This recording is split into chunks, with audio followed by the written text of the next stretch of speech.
చిన్న మా అక్క చెల్లెలకు అన్నదమ్ములకు అందరికీ పేరు పేరున పాదాభివందనాలు. మాది 26 డివిజన్ శివశక్తి నగర్, పాతపాలమూరు, మేకలబండ, తెలుగేరి. మేము గతంలో మా అమ్మగారు 23వ వార్డు కౌన్సిలర్గా ఉన్నప్పుడు ప్రతి రోడ్డు, అండర్ డ్రైనేజ్లు, మరి మల్టీపర్పస్ కమిటీ వాళ్ళు, శ్మశాన వాటిక కాంపౌండ్ వాళ్ళు, పహారీ గోడలు, అవన్నీ రోడ్స్ కూడా బాగానే చేశాము. ఇంకా కొన్ని పెండింగ్లో కూడా ఉన్నాయి. దగ్గర ఒక 60 లక్షలు పెండింగ్లో ఉన్నాయి. ఒక 800 మీటర్లు అండర్ డ్రైనేజ్ కూడా ఉంది. ఖచ్చితంగా గెలిచినాక నేను అవి అన్నీ కంప్లీట్గా చేస్తానని మా ప్రజలకు మేము వాగ్దానం చేస్తున్నాను. ఖచ్చితంగా కార్యకర్తలు ఏ విధంగా సహకరిస్తున్నారు మీకు? సొంత కొడుకులాగా చూసుకుంటున్నారని నాకు చాలా సంతోషం అనిపిస్తుంది. ఎందుకంటే గతంలో నేను ఫస్ట్ నిలబడ్డప్పుడు ఎవరినో తెలియదు. నవకాంత్ అంటే ఒక నిలబడ్డాడు, ఒక వాళ్ళ అమ్మ నిలబడ్డది అని అనుకొని నన్ను నమ్మి వేసిండ్రు. ఆ నమ్మకాన్ని మేమైతే ఎప్పుడూ ముమ్మ చేయలేదు. ఖచ్చితంగా ఇప్పుడు నన్ను ఇంటికి పోతే గడపకు పోతే తన కొడుకు వచ్చి నన్ను అంటే సంతోషంగా పిలుచుకొని, అయ్యా నీకే ఇస్తాం, ఖచ్చితంగా నువ్వే రావాలి, నువ్వు వస్తేనే మాకు అన్ని విధాలుగా ఆదుకుంటావు, ఏ టైంలో కూడా పిలిచినా నువ్వు ఖచ్చితంగా మాకు వచ్చి సహాయం చేస్తావని ప్రతి అక్క చెల్లెలు అందరని అంటారు. నేను నా వార్డులో ఏ పెండింగ్ ఉన్నాయి ఖచ్చితంగా అన్నీ క్లియర్గా చేస్తాను. ఏది కూడా పెండింగ్ లేకుండా ఖచ్చితంగా అన్నీ క్లియర్గా చేసి పెడతాను. అంటే వాళ్ళు ఏం పనులు చేసిండు, ఎంత బడ్జెట్ తెచ్చాను చెప్పమన్నాను. ఇప్పుడు మున్సిపల్ యాక్ట్గా ప్రకారంగా వాళ్ళు ఇంత బడ్జెట్ తెచ్చిండ్రు, మేమే తెచ్చినామని అన్నారు కదా, చూపెట్టమను. మొత్తం తెచ్చింది మాజీ మంత్రి శ్రీనివాస్ గౌడ్ సార్ తెచ్చిన వర్కులే. ఇప్పుడు మేము తెచ్చిన దాన్ని పేపర్ని ఇట్లా పెట్టి చేసి మేమే చేస్తున్నామని అంటున్నారు. వాళ్ళ సీఎం గారు అంటున్నారు చెప్పులు ఇడిస్తేనే చెప్పులు దొంగ వచ్చాను అంటున్నారు. వాళ్ళతో బడ్జెటే లేనిది ఎట్లాంటిది వాళ్ళు ఇంకేం ఊర్లో ఎట్లా డెవలప్ చేస్తారండి? ఎట్లకెళ్ళి వచ్చినది వాళ్ళకి బడ్జెట్? ఇప్పుడు మీరు కూడా ఒకసారి తెలుసుకోవాలండి మీడియా మిత్రులు, ఒక బడ్జెట్ రావాలన్నప్పుడు ఎంతో కృషి చేయాలి, ఎంతో కష్టపడాలి. నిన్న మా మాజీ మంత్రి గారు కంటి నిండా నీరు పెట్టుకుంటున్నాడు. ఎందుకు అంటే ట్యాంక్ బండ్ దగ్గర అది చూసి అబ్బా ఏంది నేను చేసింది ఇది అంతా మొత్తం ఖరాబ్ చేసేది కదా అని కంటి నిండా నీరు పెట్టుకుంటున్నాడు అండి. ఏడుందని డెవలప్మెంట్, ఇంకా వాళ్ళతో ఏడుంది బడ్జెట్? ఉత్తగా పేపర్ మీద మేము ఎన్ని కోట్లు తెస్తున్నాం, అన్ని కోట్లు మొన్న సీఎం గారు వచ్చినారు, ఏదో ఎన్ని కోట్లు అంటున్నారు. ఏడోనే కోట్లు. మా దగ్గరకు వచ్చి శివాలయం దగ్గర 50 లక్షలు రాస్తాం, ఇక 50 లక్షలు శాంక్షన్ చేయించినామంటే ఎక్కడున్నాయి డబ్బులు?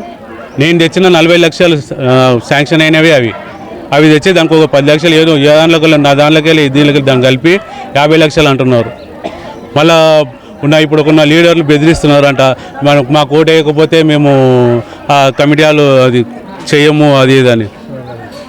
రాబోయే ప్రభుత్వం గట్టిగా గుర్తుపెట్టుకోండి, రాబోయే ప్రభుత్వం కేసీఆర్ గారిది, మళ్ళీ శ్రీనివాస్ గౌడ్ గారు ఖచ్చితంగా ఇక్కడ గెలుస్తాం. మేము అభివృద్ధి ఏందో అనేది చూపిస్తాం. మా పార్టీ అభివృద్ధి పార్టీ, కానీ బెదిరించే పార్టీ అయితే కాదు. మాకు పింక్ కలర్ డైరీ కూడా ఇచ్చిండు మా సారు. డైరీలు ఇచ్చిండు అని చెప్తున్నారు, కానీ డైరీలు ఇచ్చి వాడేం చేస్తున్నారు వీళ్ళేం చేస్తాం బెదిరించడం కాదు. మాకు డైరీలు ఇచ్చింది ఏంది, ఎవరు ఏ ఆపదలో ఉన్నారు, ఎవరికి ఏ పని కావాలని రాసుకోమని చెప్తున్నాడు. ఆ డైరీ తీసుకొని మేము తిరుగుతున్నాం. ఇప్పుడు ఇంటికి తిరిగి డైరీలో రాసుకొని, అయ్యా మంత్రి గారు మా ఏరియాలో ఇవి లేవు, మాజీ మంత్రి గారికి చెప్తున్నాం, అయ్యా మా ఏరియాలో ఇది ప్రాబ్లం ఉంది, ఇది ప్రాబ్లం అని చేసుకుంటున్నాం. మాకు ఇచ్చింది పింక్ డైరీ, దానికోసమే. వాళ్ళేమో పింక్ డైరీలో పేర్లు రాసుకుంటాము, మేము వచ్చినాక ఏదో చూపిస్తాం. ఆ తడక మాది ఏం పని? 10 మందికి సాయం చేసే పార్టీ మాది. 10 మందికి సాయం చేస్తాం అంతే తప్ప నువ్వేంది గతంలో మా వార్డులో కూడా అడగండి, నేను ఉన్నప్పుడు ఒక్క కొట్లాటగానే ఇంకా కాకుండా చేసుకున్నాము. ఇప్పుడు వచ్చినప్పుడు ఏమేమైనావో అక్క చెల్లెలు అందరిని అడిగితే తెలుస్తుంది. వార్డులో కూడా మా ఇంటి ముందరనే కాలువ మాకు మంచిగా బోర్ని వేసిరి రోడ్డు మాకు శాంక్షన్ అయింది కొనవో ఎక్కడో అక్కడ వేసిరి. ఇప్పుడు సమాధుల వరకు పోయే వరకు మాకు రోడ్లు వేసిండు మా సారు. రోడ్లు వేసిండ్రు, దీపాలు పట్టుకొని చెల్లులు వేసుకొని ఓనలు పట్టుకోయేటోళ్ళకు రోడ్లు వేసిండ్రు, స్తంభాలు వేసిండ్రు, అన్నీ వేసిండ్రు. ఇప్పుడు వాళ్ళు వచ్చి ఏం చేయలేరు సార్ మాకు. అదే గతంలో చిన్నపాటి వర్షానికి కూడా మా ఏరియా ఒక సముద్రం లాగా అవుతుండే. చిన్నపాటి వర్షానికి ఏరియా వరదలు అవుతుండే. ఆ రోజు అర్ధరాత్రి నేను సార్ దగ్గరకు పోయి సార్కి ఒక ఫోన్ చేసిందాడే, ఫోన్ లిఫ్ట్ చేసి ఏమైందంటే ఇట్లా వరద వచ్చింది సార్ అంటే, వెంబడే బండి నేను ఒక్కనే పోయిన బండి మీద పోతే నా బండి వచ్చి చూసిండు. అర్ధరాత్రి ఎవరండి ఏ మినిస్టర్ వస్తాడు? ఒక మినిస్టర్ ఆయన. ఇప్పుడున్న లీడర్లకు ఫోన్ చేస్తే చిన్నపాటి కౌన్సిలర్లే ఫోన్ అవుతారు, ఏంది ఏం పొద్దున చూసుకుంటామని. అట్లాంటి లీడర్ కాదు కదా. సార్. అట్లా లీడర్ అయితే కాదు కదా. ఏది వచ్చినా చూసి సమస్య ఏంది అన్నాడు. ఫస్ట్ వచ్చి చూసి పోతారు, ఫోటోలు దిగిపోయేటోళ్ళు కాదు మా సారు. చూస్తాడు ఫస్ట్ ఏంది ఏ నుంచి సమస్య వస్తుంది దాన్ని మూసేయాలి అని ఆలోచన చేస్తాడు. కానీ ఏదో వచ్చి ఫోటోలోకి దిగిపోతాడు అనేటోళ్ళు అయితే కాదు మా సారు. సమస్య ఉంది, ఇది మూస్తే ఈ కాలనీ అంతా సంతోషంగా ఉంటారని అది చేసి ఇప్పుడు పెద్ద ట్రైన్ తీసుకొని వచ్చిండు ఇక్కడ నుంచి చెరువు కట్టకెళ్ళి. మాకు వర్షం పడ్డా కూడా ఏ ప్రాబ్లమే లేదు. గతంలో ఇక్కడ వచ్చి మా ఏరియా వాళ్ళు ఇల్లు కట్టుకున్నప్పుడు గతంలో ఉన్న లీడర్లు ఏం చేసిండ్రో పర్మిషన్లు ఇచ్చారు. పాపం వాళ్ళకి చేసి తెలియక కట్టుకున్నారు. రూపాయి కూడా పెట్టుకొని ఇస్త్రీ పని చేసుకునేటోళ్ళు, కూలి పనులు చేసుకునేటోళ్ళు, మన కటింగ్ షాపులు చేసుకునేటోళ్ళు అయితే ఉన్నారు. వాళ్ళు రూపాయి కూడా పెట్టుకొని ఇల్లు కట్టుకునేటారు. ఇల్లు కట్టుకున్న ద్వారా ఇప్పుడు రోడ్ పెద్దగా అయింది, కాలువ చిన్నగా అయింది అంటే వాళ్ళు ఎట్లా ఊళ్ళో కొట్టుకుంటారు చెప్పండి. చివరగా 26వ డివిజన్ ప్రజలకు ఏం చెప్పదలుచుకున్నారు? 26వ డివిజన్ ప్రజలకు నేనైతే ఖచ్చితంగా పనిచేసేటోని, వాళ్ళ ఇంటి బిడ్డని, తప్పకుండా నన్ను గెలిపేయాలని వాళ్ళందరినీ పేరున పాదాభివందనాలు చెప్పి మొక్కుతున్నాను. BRS ward president. గతంలో మా పెద్దమ్మ గారు కౌన్సిలర్గా ఉన్నప్పుడు, తిరుపతమ్మ గారు కౌన్సిలర్గా ఉన్నప్పుడు మా వార్డులో వరదలు వచ్చిన కరోనా సమయంలో కూడా మా అన్న నవకాంత్ గారు ఆయన సొంత డబ్బులు ఖర్చు పెట్టుకొని ప్రజలకు మాస్కులు, మా మెడికల్ కిట్లు, ఇంటింటికి పోయి పాలు, ఆహారం, కిరాణా అన్ని వసతులు వాళ్ళకు సమకూర్చిండు. వరదలు వస్తే నిద్రపోయే పరిస్థితి కూడా లేకుంటుండే మాకు. రాత్రిళ్ళు మా సార్ గారు, మా శ్రీనివాస్ గౌడ్ సార్ గారికి ఫోన్ చేస్తే రాత్రి రెస్పాండ్ అయ్యి పెద్ద ట్రైన్ మంజూరు చేసిండు. ఇప్పుడు ఢిల్లీ ఎంపైర్ చుట్టూ అవతల నుంచి చెరువుకట్ట నుంచి మొత్తం ఇప్పుడు ఢిల్లీ ఎంపైర్ దిక్కు అక్కడ పోతాయి. ఇప్పుడు మా కాలనీ ఇప్పుడు ఎంత పెద్ద వర్షం వచ్చినా మాకు ఎటువంటి ఇబ్బంది జరగదు. ఇప్పుడు మొన్న శివాలయంకి శాంక్షన్ చేసిన 50 లక్షలు కూడా మా పీరియడ్లో, మా పెద్దమ్మ పీరియడ్లో మా లెటర్ పడిపోయిన వచ్చిన డబ్బులే అవి ఇప్పుడు మళ్ళీ వచ్చి దానికి రిబన్ కట్ చేసారు. ఈ 2 ఏళ్లలో ఒక్క రోడ్డు కానీ, సొంతంగా వాళ్ళ నుంచి శాంక్షన్ అయిన ఒక్క పని కానీ ఒక్కటన్నా చూపేమనండి.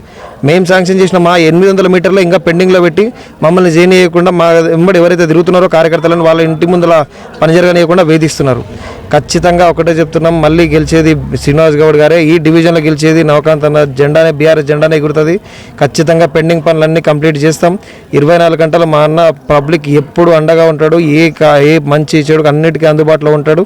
ఇక్కడ గెలిచేది మళ్ళీ మేమే. ప్రజలకు ఎప్పుడు అందుబాటులో ఉండి సేవ చేయడానికే మేమున్నాం. మీ వ్యాపారం అభివృద్ధి కావాలని కోరుకుంటున్నారా? అయితే వెంటనే క్యూనస్ని సంప్రదించండి. Schools, colleges, banks, shops, office promotions, land promotions, political promotions, restaurant promotions, hospital promotions, పుట్టినరోజు వేడుకలు, శుభకార్యాలు, వ్యాపారాలు ఏవైనా, సందర్భం ఏదైనా ఇప్పుడే క్యూనస్ ద్వారా తెలియజేయండి. మీ వ్యాపారాన్ని అభివృద్ధి చేసుకోండి.